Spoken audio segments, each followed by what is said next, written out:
bukanlah tiket percuma untuk mana-mana pihak untuk melunakkan prinsip asal kita. Kita perlu menghantar mesej yang jelas, keras dan tuntas, khususnya kepada golongan yang berhaluan kiri, kelompok liberal atau sekutu politik yang cuba menangguk di air yang keruh. Jangan sekali-kali cabar garis merah, the red line, yang saya akan sebutkan ini. Nombor satu, hak keistimewaan Melayu dan Bumi Putera. Saudara saya sekalian, ini bukan isu rasisme.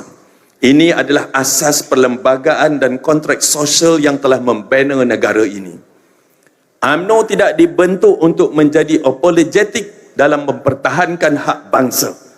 Rakan-rakan politik, terutamanya dari ideologi yang berbeza, perlu faham bahawa menyentuh atau mempertikaikan hak istimewa ini adalah satu pengisytiharan perang terhadap nurani orang Melayu. Kita boleh berkongsi kuasa.